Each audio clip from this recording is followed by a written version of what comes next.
need to understand what is a web service first.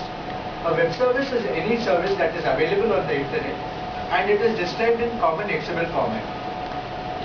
This can be if somebody wants to use, say some real-time example would be, suppose I have my own website and I would like to display every day's headlines, the newspaper headlines in my website.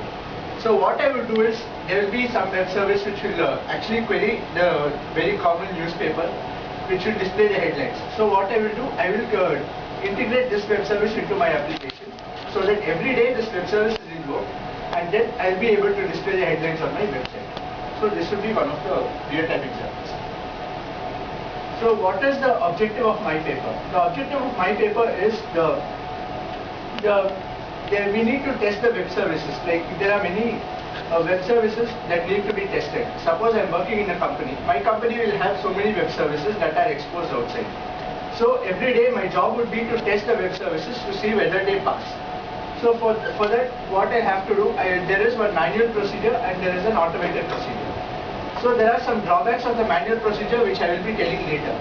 My objective is to automate the testing of the web services that are there for the company. So the paper aims at automation of web service invocation by passing the WSDL file and generating a corresponding SOAP request. WSDL is nothing but web service description language. When a web service is exposed, it needs to be described. So the WSDL is nothing but an XML description of a web service. Now the requests are kept dynamic by querying its parameter values on the fly from corresponding databases. Finally, the server gives back the response in the form of XML, and the response has to be passed and the summary report has to be generated.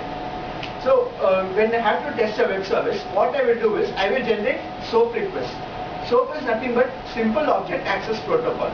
It is one of the messaging systems for web services. So this XML messaging system, what I will do, I will generate one SOAP request. I will submit this SOAP request to a server and the server will give me a response. Now based on the response what I get, I will see whether the response is a valid response or is a faulty response. If it is a faulty response, I will say that the web service has failed. Now the concerned users will be alerted about this web services whether they are paid through email. So that is one of the features. Now, what are the drawbacks of the current approach? So in the current approach, what we are doing now is, now there is some application for my web service. So I was working in a company, Oracle. So my everyday job was to run the code of the application from an IDE called Oracle JDeveloper. And there was one component in the JDeveloper called HTTP Analyzer.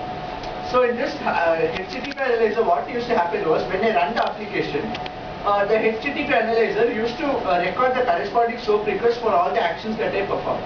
Suppose I click on a text box or a drop-down menu, for all these operations, one SOAP request was generated, and when I click on the submit button, this whole SOAP request was given to the server, and then I would get a response. Say suppose I want to search a document, I would select the document title on the HTML page and click on the submit button.